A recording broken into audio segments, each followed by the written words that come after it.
Olá, defensores da educação democrática, pública e de qualidade. Univos nesse PIBID diário. Este é um diário em podcast das reflexões do PIBID Interdisciplinar História e Sociologia da Universidade de Brasília, junto ao Centro de Ensino Médio Elefante Branco. Bom dia, boa tarde ou boa noite, queridas ouvintes, e sejam muito bem-vindas ao nosso podcast. Meu nome é Júlia Duarte, sou estudante da História do 7º semestre e esse é mais um episódio da nossa série de Histórias de Gerações. E aqui comigo hoje estão meus colegas Pedro Sampaio, Beatriz Oliveira e Alexandre Barzani. Por favor, peço que vocês se apresentem. Oi, eu sou Pedro Sampaio, eu estudo 4º semestre de História na UNB. Estou aqui para entrevistar essa mulher incrível que é a Zuleika. Então vamos lá. Fala pessoal, eu sou o Alexandre, eu sou o mais novo daqui, eu estou também no 4º semestre com o Pedro, mas um dia chegaremos ao grau das meninas e estamos aqui com a Zuleika para entrevistá-la, contar um pouquinho mais dessa história que precisa ser descortinada. Oi gente, eu sou a Beatriz, eu estou no 8º semestre de História na Universidade de Brasília também. E quero aproveitar para agradecer, Zuleika, a sua disponibilidade de conversar com a gente hoje nessa mesa de podcast. E peço que você esteja presente também para os nossos ouvintes. Pois é, primeiro queria parabenizar vocês pelo trabalho. Eu trabalho por coincidência, não sei, mas eu fiz doutorado na UNB e eu trabalho a memória, eu continuo muito interessada nisso na memória, então eu acho que é muito importante a gente passar adiante o que a gente sabe, o que a gente vive, o que a gente, né? Eu sou bastante...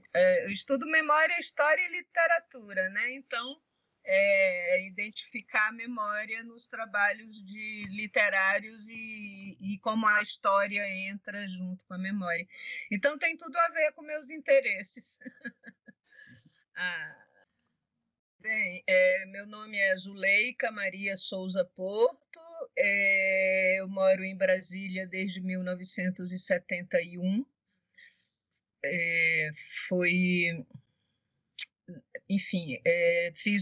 estudei primeiro na UNB um curso de comunicação, jornalismo e rádio, televisão e cinema. Então, aí passei a trabalhar no Banco Central, depois de formada, e depois de 20 anos no banco, eu aposentei e voltei para a UNB, fiz graduação em letras, depois fiz o mestrado, estudando a poesia do Manuel Bandeira, e depois fiz o doutorado, fazendo uma pesquisa sobre a oralidade cearense, os contos orais cearenses. Que isso, tenho um filho que se chama Matheus Porto Schettino, tenho 2 netos e moro na 403 Norte há muito, muito tempo. Acho que é isso. Vamos lá, vamos começar. Zuleika, a primeira pergunta, eu quero que você nos conte um pouco sobre a sua origem e o seu processo de imigração aqui para o DF. Em primeiro momento, como você se sentiu acolhida ou não pela cidade? Eu vim por motivos econômicos. O meu pai estava numa situação financeira muito difícil. Ele era agricultor, era muito difícil viver de agricultura no Brasil dos anos 60, 70. Eu tinha muitos irmãos, todos em idade escolar, e naquela época não tinha escola pública no Ceará, onde assim, as escolas públicas eram muito ruins, muito precárias, agora estão ótimas. Vou aproveitar para falar que o governador Camilo Santana está desenvolvendo um programa, pena que a pandemia atrapalhou, mas maravilhoso, de educação de 2º grau, né? Mas naquele tempo não tinha. Então eu parei de estudar, porque o meu pai ele pagava, mas eu sabia que era com um sacrifício muito grande. Então eu parei de estudar e fui para a cidade onde a minha família morava, Aracati. Eu morava em Fortaleza, estudava em Fortaleza. Voltei para o Aracati e fui dar aula para ajudar a manutenção da família. A minha mãe não se conformou com isso, que eu parasse de estudar, falou com o irmão dela, meu tio, José Helder de Souza, jornalista, e ele me trouxe para cá, assim como ele e a Maria Neide, a minha tia. Eles foram de uma generosidade incrível, porque eles tinham 4 filhos, e ela era professora primária e ele era jornalista. Então, eles não tinham muito dinheiro e moravam num apartamento relativamente pequeno. Eu fiquei morando com eles 1 ano, até entrar na universidade. Quando eu entrei na universidade, eu consegui uma bolsa do MEC, né? Uma bolsa, essas bolsas que você trabalha em troco de um dinheirinho, era 200 dinheiros da época. Esse dinheiro foi suficiente para que eu fosse morar em uma república, aqui na Asa Norte, onde eu moro hoje. No começo eu estranhei muito Brasília, né? Porque Fortaleza era uma cidade completa. Bom, Brasília é uma cidade completamente diferente de qualquer outra até hoje, imagine naquela época, né? Mas logo eu fiz amizades, muito rápido. Eu cheguei aqui em fevereiro, em março, as aulas começaram, eu fiz amigos no Elefante.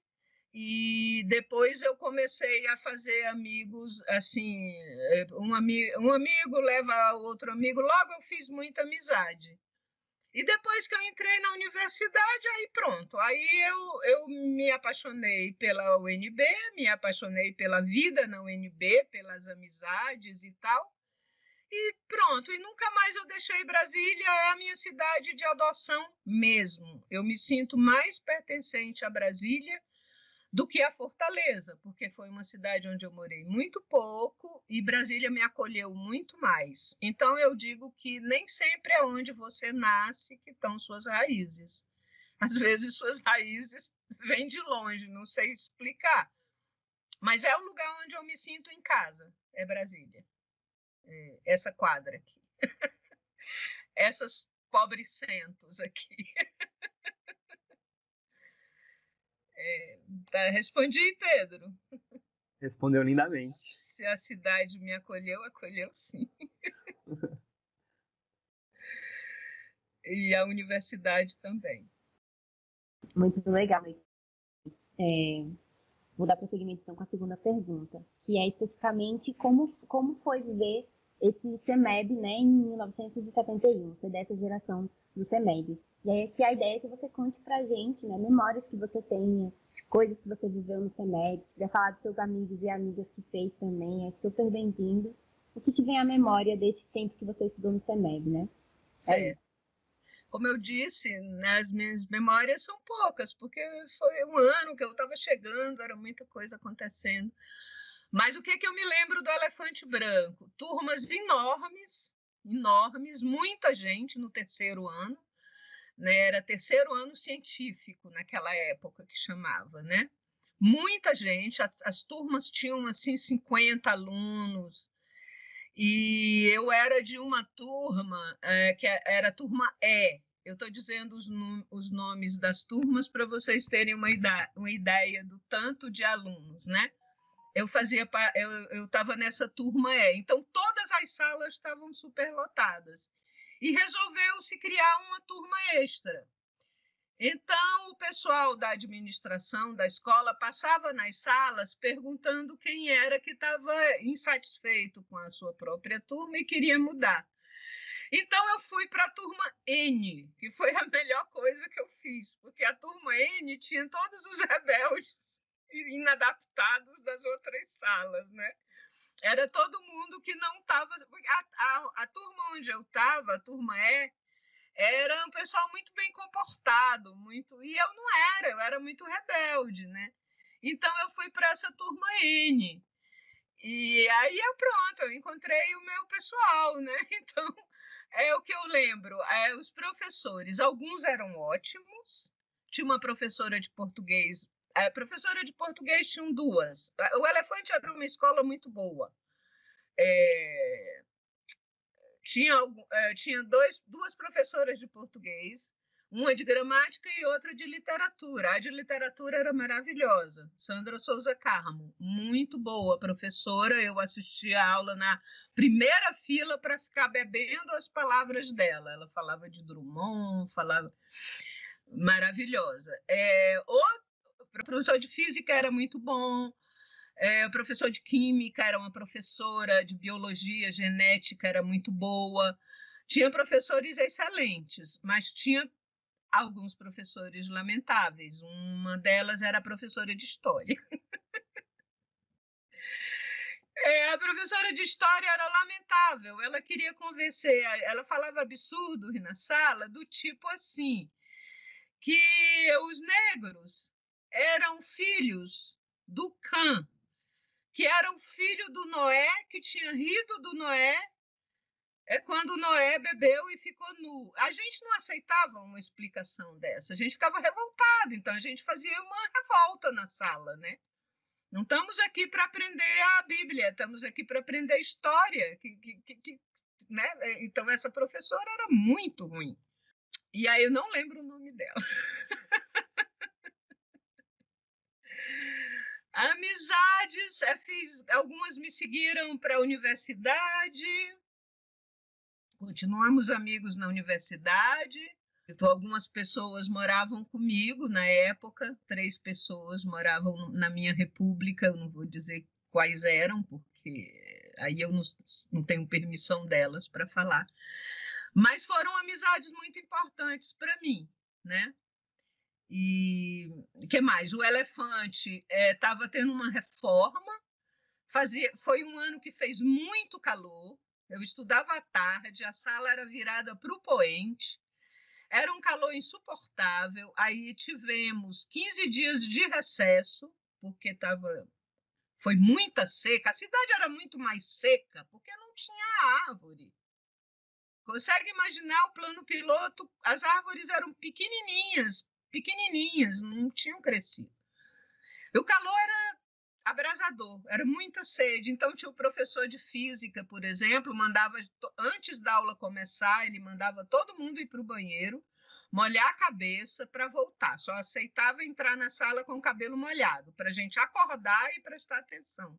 Porque dava um sono depois do almoço, virado para o sol, uma sala quentíssima, um calor enorme, e a gente ficava. Então, ele fazia isso, a gente tinha que ir no banheiro e lavar a cabeça para voltar atento. Depois dos 15 dias de recesso, quando nós voltamos, o calor piorou. A seca prolongou-se e aí tivemos que enfrentar a seca e a reforma, porque tinha uma reforma, fazia um barulho enorme. E então a gente tivemos que seguir, né? Porque já tínhamos tido 15 dias de recesso e o vestibular estava ali, né? E naquele tempo só tinha escola, praticamente escola pública e as escolas religiosas que já existiam, mas não tinha assim cursinho, esses negócios. Tinha um que chamava pré-universitário e de vez em quando a gente ia lá fazer uns simulados, né, pro vestibular. E o que foi notável foi que essa turma N do povo errado entrou todo mundo na universidade.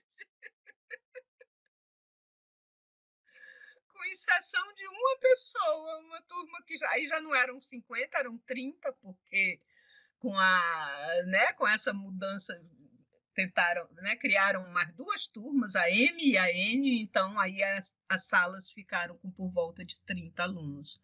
Então, o ensino, eu posso dizer que o ensino era excelente, porque com algumas exceções, como esse exemplo que eu dei,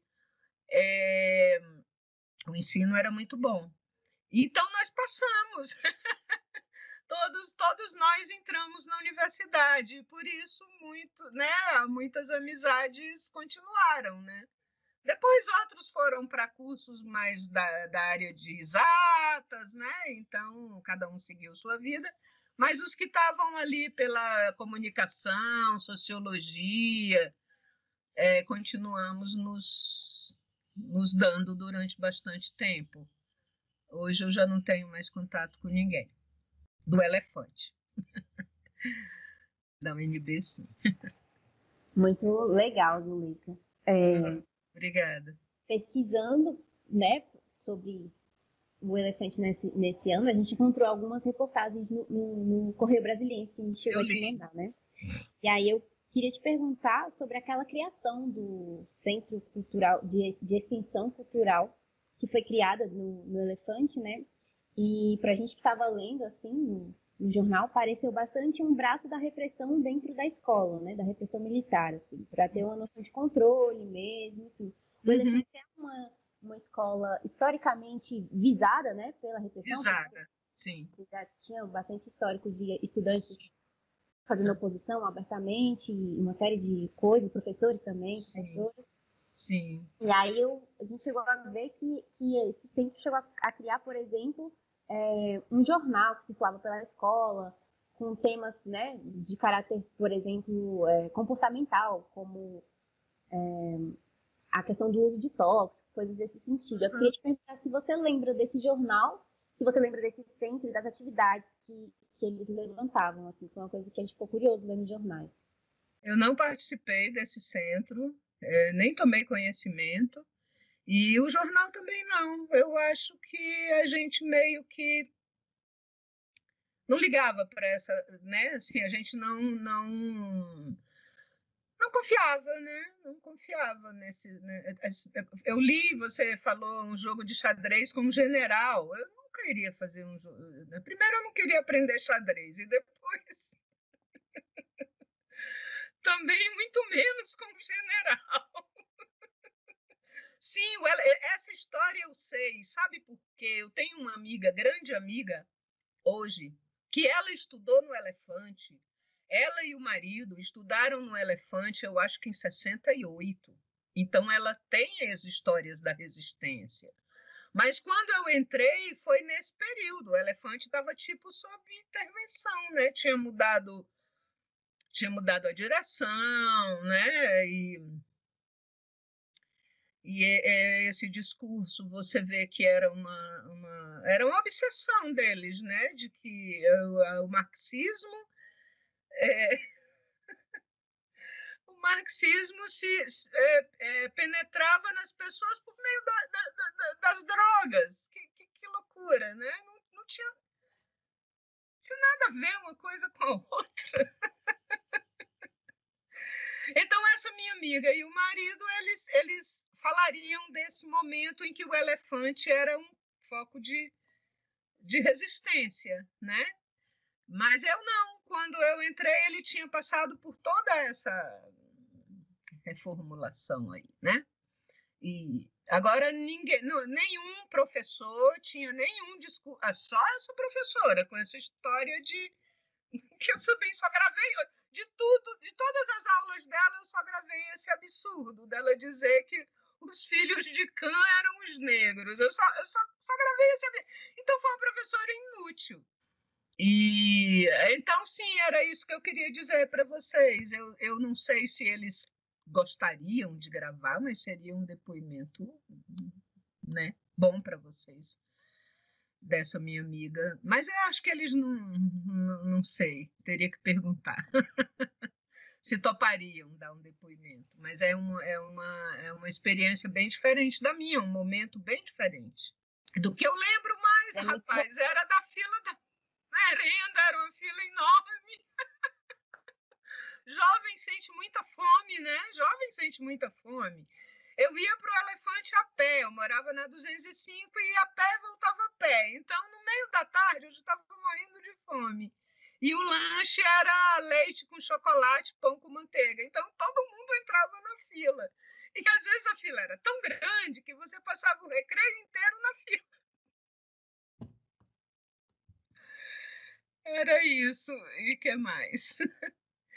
Então, não sei do grupo do Centro Cultural, nem do jornal. Nunca participei do jornal. E eu ia fazer comunicação, eu fiz comunicação, né? Mas nem tomei conhecimento desse jornal. Então, acho que ele não tinha muita popularidade, não. Eu acho, porque eu não lembro. Eu não lembro. É muito bom poder te ouvir justamente para a gente perceber que essa circulação desse grupo e desse jornal era bastante limitado, né? O que eu escuto como uma boa notícia, assim.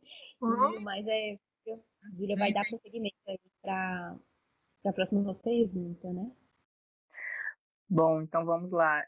Você acabou de falar aqui pra gente que você ia andando, né, Zuleika, para o CEMEB e voltava andando. Eu queria te perguntar se você lembra como é que era esse caminho, se você consegue descrever pra gente como é que era essa paisagem, pra gente poder ter uma noção assim de como que era e como que é hoje. Totalmente. Eu morava na 205 Sul. Não é tão longe do Elefante, é perto, né? Então, eu atravessava a passagem subterrânea, que era perfeita, novinha em folha. Hoje elas são horríveis, né? Eu atravessava pela passagem de pedestre, saía na 100, né? Na 105, atravessava pelo comércio da 100. Eu lembro direitinho do caminho, porque foi uma coisa muito marcante para mim esse trajeto na Cidade Nova, né? Então, atravessava pelo comércio da 105, depois da 305, passava em frente à Casa do Pão. Eu sempre sentia aquele cheiro de comida na Casa do Pão. E seguia pela W3, que era o centro do comércio, né? Era o centro do comércio. E era um lugar muito movimentado. Muita gente, muita gente para uma cidade de poucos habitantes, né? Então não era nenhuma multidão. Então passava pelas quadras, né? Sempre ia olhando as casinhas, que eram também bem diferentes do que tem hoje, eram todas iguais. Não tinham muros, eram abertas como o Lúcio Costa imaginou, né? Que elas seriam abertas para a área verde, né? E hoje, quando eu olho, eu acho, nossa, que escolha ruim que as pessoas fizeram, né? Elas fecharam a parte verde e usam só a parte do carro, né? A parte de trás. Ninguém usa aquela área verde maravilhosa. Que hoje está muito mais maravilhosa, porque as árvores estão enormes, né? Naquele tempo as pessoas usavam, era tipo assim, emendava o jardim da casa com gramado, elas não tinham cerca. A cidade era muito tranquila, muito tranquila. Eu estudava, além de estudar no Elefante, eu estudava na Thomas Jefferson. A Thomas Jefferson funcionava na 511. Depois ela mudou, ainda durante aquele ano, ela mudou para o setor comercial. E tanto na 511 quanto no setor comercial, eu ia e voltava a pé. Eu trabalhava na biblioteca da Thomas Jefferson, em troca, a bolsa era trabalhar na biblioteca. Então, depois da aula, que era à noite, eu trabalhava, ficava dando as horas da biblioteca. Então, quando eu voltava para casa, era tipo 10 da noite. Eu voltava sozinha, tanto da 511 Sul como do setor comercial, edifício Bandeirantes. E nada, ninguém nem pensava em nada. Em roubo, em assalto, em estupro, nada. A cidade era muito tranquila mesmo. E eu ia para todo canto a pé. Por isso que depois que eu entrei na UNB, eu vim para cá, né? Porque vi lá da 205 Sul para a UNB a pé, eu não tinha dinheiro para ônibus todo dia, né? Então eu vim para perto para poder ir a pé. E uma coisa interessante é que eu sou pedestre até hoje. Eu nunca tive carro, nunca dirigi. Então... assim era a cidade. A cidade, eu acho que é por isso que eu tenho tanto afeto por ela, porque eu vi crescer, né? Vejo o que foi feito de errado, mas, por outro lado, acho que ela está muito linda com essas árvores enormes, né? Essas frutas e... O Plano Piloto, né? Estou falando do Plano Piloto. As outras cidades são outras realidades, né? Como a gente bem sabe. Que mais? Então, era isso. Eu ia e voltava Às vezes, na volta, parava no Cine Cultura. Tinha o Cine Cultura na W3, no cinema na W3, do lado da Escola Parque. E quando eu tinha um dinheirinho, a gente via filme no Cine Cultura. E lanchava nas lanchonetes da W3. Pessoal sem grana, né? Então era o ovo cozido. Vendia nas lanchonetes uns ovos cozidos com. Era assim, era um quibe-ovo. Por dentro era um ovo, e por cima tinha uma capinha de quibe. Nossa, é uma coisa que eu adoro até hoje. Como assim? Nossa, gente, é muito gostoso. Quibe-ovo? A gente chamou de bolovo, né? Bolo. É muito bom, é muito gostoso. Mas era muito popular naquele tempo. Eu nem sabia que continuava existindo o quibe-ovo. E um refrigerante que era baré, né? Que era mais barato. Baré cola. Nossa, o baré também é igualzinho aqui. Eu como esse quibe com ovo acompanhada do baré. É mesmo? Muita coisa não muda, então, né? É. Bom.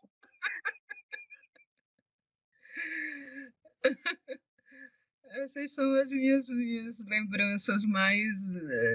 Era isso, a Escola Parque, também frequentava a Escola Parque, né, onde tinha teatro, tinha cinema.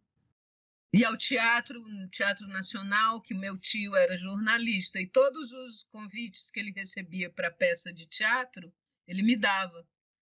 E aí eu vi Paulo Tran, vi Zé Celso Martínez fazendo O Pequeno Burguês, vi coisas incríveis de teatro nessa época. Nesse ano de 71, um pouco de 72 também.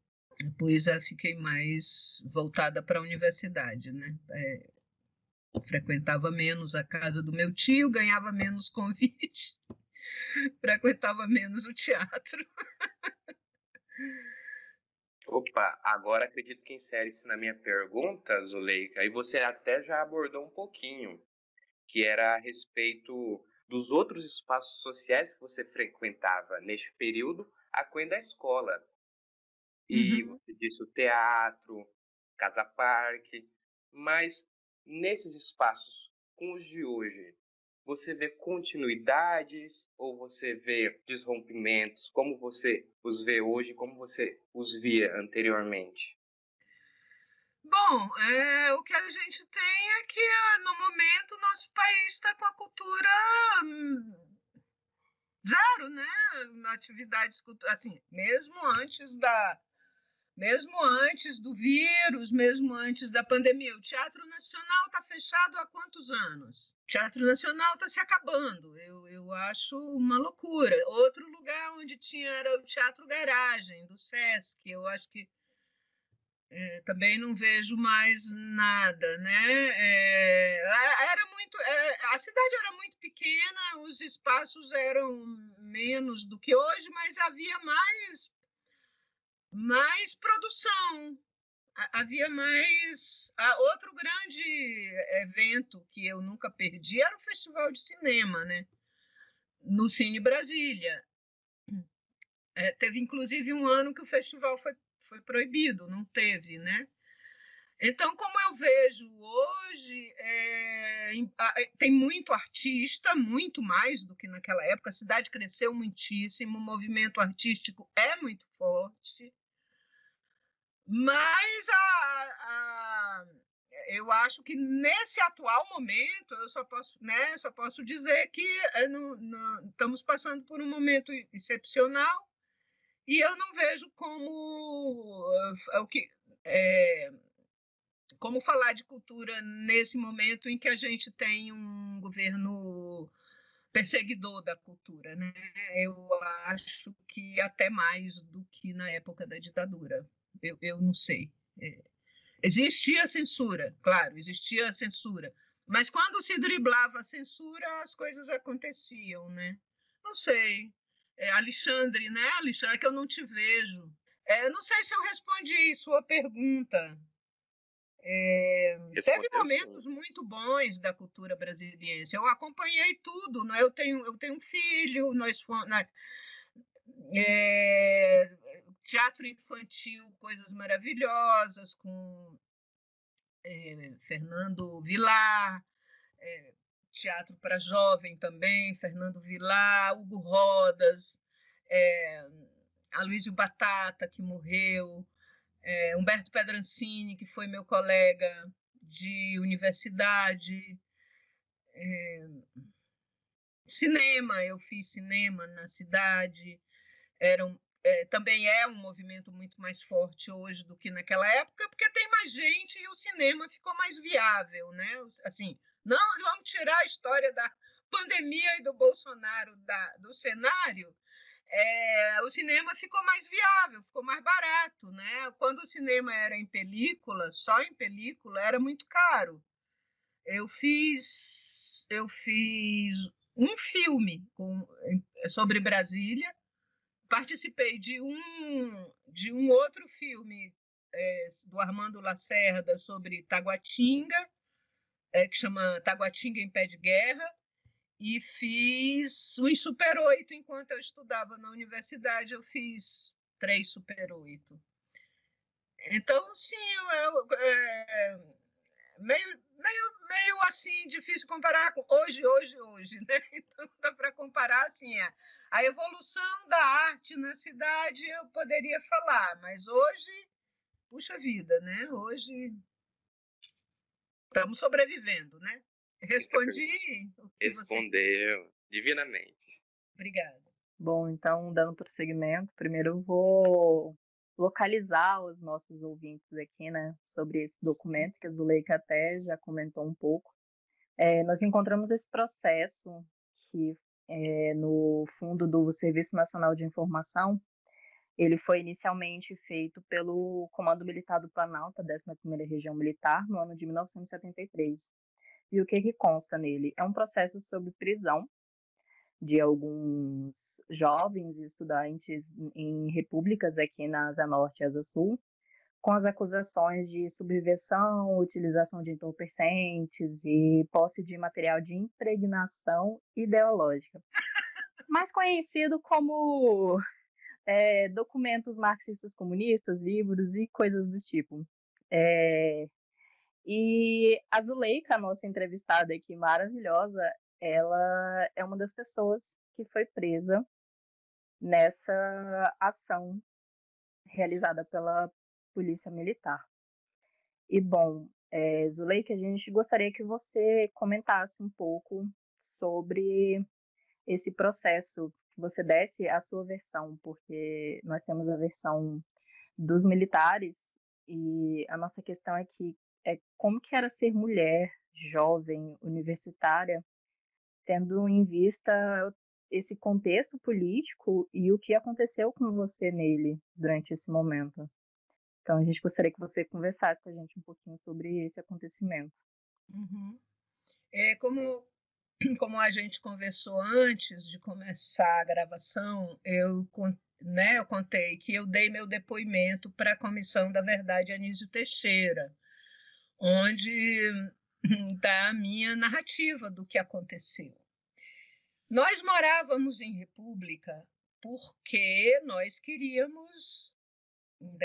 Eram pessoas que não tinham família aqui, que vinham para Brasília para estudar, e se você juntasse 5, 6, 7, era possível alugar um apartamento e não morar numa área, porque tinha muito negócio de morar em área, que era morar em área de serviço, entendeu?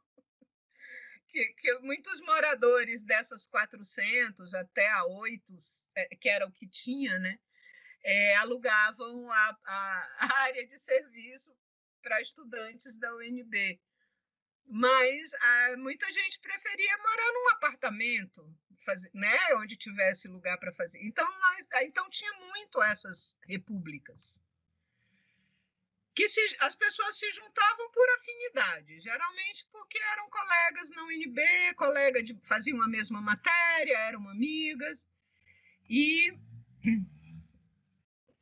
então eu morei nessa república, eles falam ali no documento em duas, que eu tinha morado com a Hilda Henke. É verdade, aqui nessas 400, era uma república formada por meio apartamento desse onde eu moro agora, das 400. O dono morava do outro lado com a cozinha, o banheiro de empregada e o quarto de trás, e a gente morava do lado de cá, eram 5 pessoas. Eu não fazia nenhuma atividade política, eu só estudava. Estudava e brincava, claro, eu tinha 20 anos, a gente ficava muito debaixo das árvores na UNB, tinha uma brincadeira que dizia assim, você está fazendo grama 1, grama 2, grama 3, grama 4. Porque ficava todo mundo debaixo das árvores, batendo papo depois do almoço, né? Almoçava no bandejão e sentava debaixo, dormia debaixo das árvores, conversava, era esse negócio. E depois eu fui para 312, em 73, foi quando se deu o arrastão, né? Como a gente chamava. Sumiram muitos estudantes, a gente sumia. Eu morava numa república na 312 Norte, como eles têm no informe deles lá. Já tinha uma relação com o Romário, que é pai do meu filho. Somos amigos até hoje. Eu estou rindo, porque quando eles foram soltar a gente, tinha essa lenda de que os mais, digamos, os mais tarimbados, né, na política, seduziam os que estavam chegando, ou por meio da droga, ou por meio do sexo. Não era nada disso, era afeto, era amor e era sexo também, porque nós éramos jovens, né? E então, antes da gente de me soltarem, um cara foi conversar comigo, ele devia ter uma patente alta, eu não sei, que veio assim todo bonzinho para dizer que tinha sido engano, porque viram que eu não tinha nenhuma atividade política, eu estava descobrindo o mundo, eu estava descobrindo o amor, eu estava descobrindo a literatura, eu estava descobrindo a amizade, a liberdade, tudo que hoje vocês fazem formalmente, né? Aqui em cima tem um coletivo, é um coletivo agora, não chama mais república, né? Agora chama coletivo. Aqui em cima moram os meninos simpaticíssimos de um coletivo que tem uma bandeira LGBT enorme na janela e tudo bem, né? Tudo bem, né? Mas eles acharam, eu não sei de onde veio essa... E esse grupo Caratinga nunca existiu como grupo Caratinga. Era um pessoal que era de Caratinga, aí está o Romário, aí tá outras pessoas. Eu estou falando porque ele, tudo bem, ele não se importa. Então, não tinha... Então, esse grupo Caratinga, o que existia é que eles tinham feito movimento estudantil quando eles moravam em Caratinga. E, claro, estudavam, tipo assim, estudavam história, estudavam sociologia, estudavam antropologia. Então, claro, os professores ensinavam Marx, claro, era do currículo, pelo amor de Deus, né? Era do currículo, mas eu não lia porque não me interessava, porque eu gostava mesmo era de literatura e de cinema e de história, eu gostava muito, mas eu não gostava eu não gostava de ler livro teórico. Eu tinha 20 anos, eu era muito novinha, eu gostava mesmo era de ler literatura, a gente conversava muito sobre Machado de Assis, por exemplo. Os caras achavam que eu estava gozando com a cara deles quando eu dizia que a gente de noite ficava conversando sobre Machado de Assis, mas era verdade. Então, não tinha... Aí esse negócio desse grupo de Caratinga deu um trabalho danado, porque eu saí com um mês. Eu saí com um mês de prisão. Mas o Romário, por exemplo, ficou muito mais tempo e foi muito torturado. Então, muitas outras pessoas. Então foi tão violento para ele que ele foi embora do Brasil em seguida, porque tinha medo. O medo era muito grande. Depois que eu saí, aí eu conheci o medo. Não era medo de assalto, não era de roubo, não era de estupro, era de parar uma rural perto de mim e me carregar de novo, né?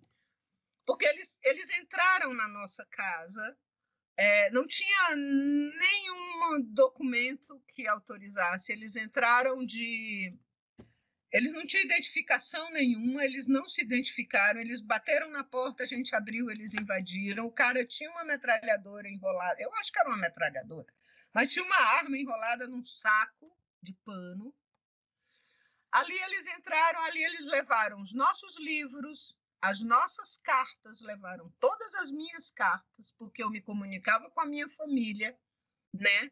Não tinha internet, o telefone era muito caro, a gente trocava carta da minha mãe, carta do meu irmão, dos meus irmãos, eles leram tudo, carta de amigos, eles leram tudo e me devolveram tudo riscado, entendeu? Sublinhado, o que parecia, o que interessava a eles.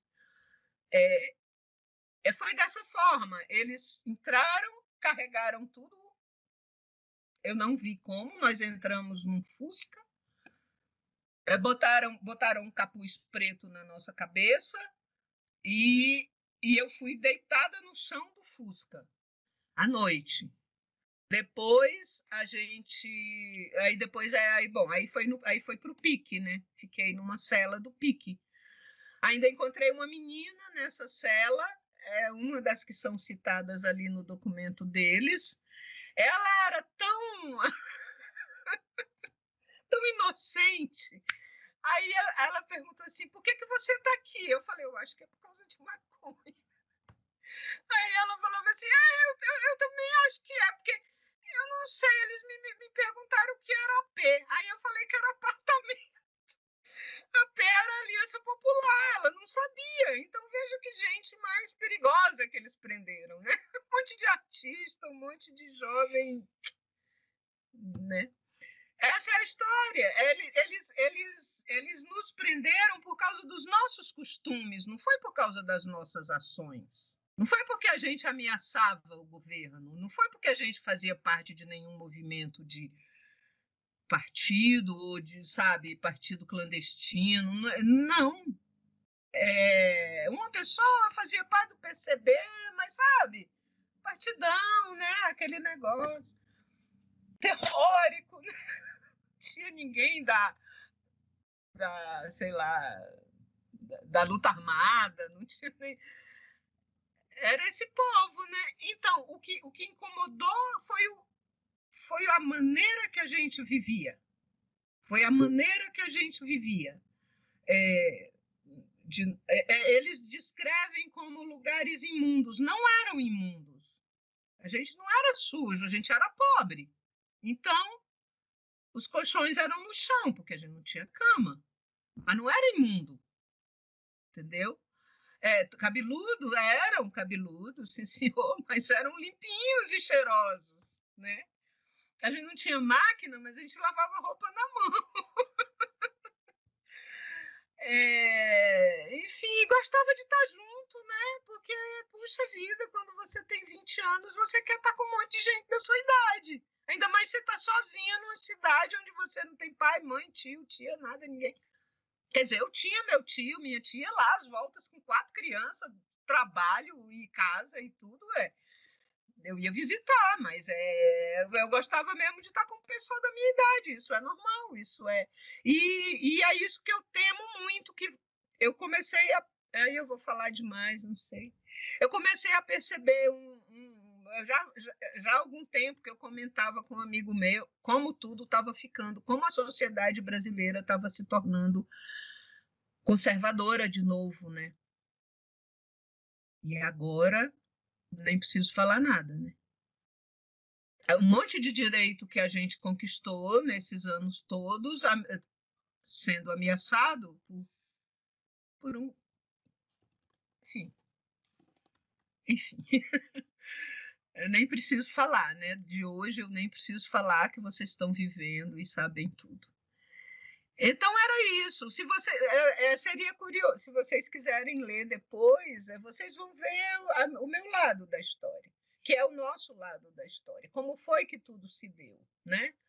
Depois o Romário voltou, ele ia embora para sempre, coitado. Disse que ia embora para sempre, mas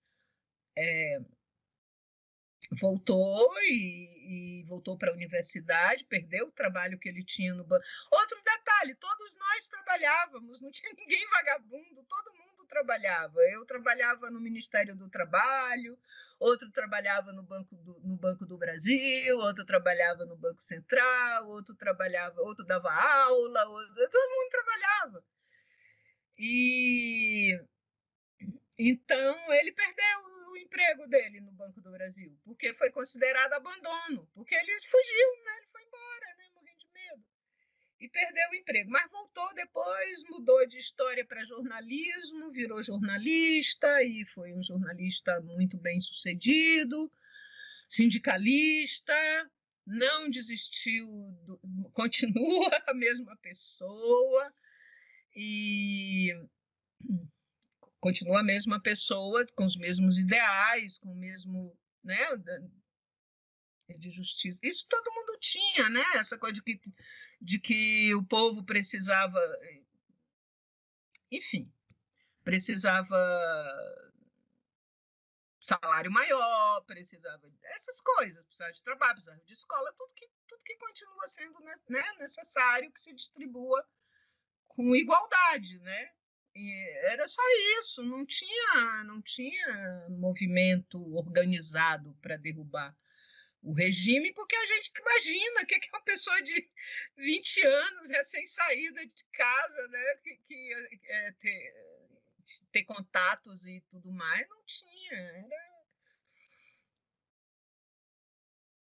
uma loucura.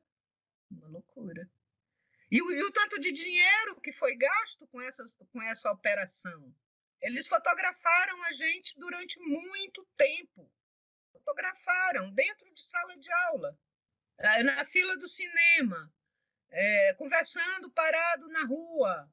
Tinha fotografia, eles me mostraram. O tanto de empregado, né, de policial, sei lá, olheiro, infiltrado na UNB, que depois que eu saí, então, era uma paranoia com dedo duro, a pessoa não precisava fazer muito esforço para acharem que a gente achar que era um dedo duro, às vezes a gente era até injusto, a pessoa não era dedo duro nada, ela era só careta, mas na dúvida não confiava, né?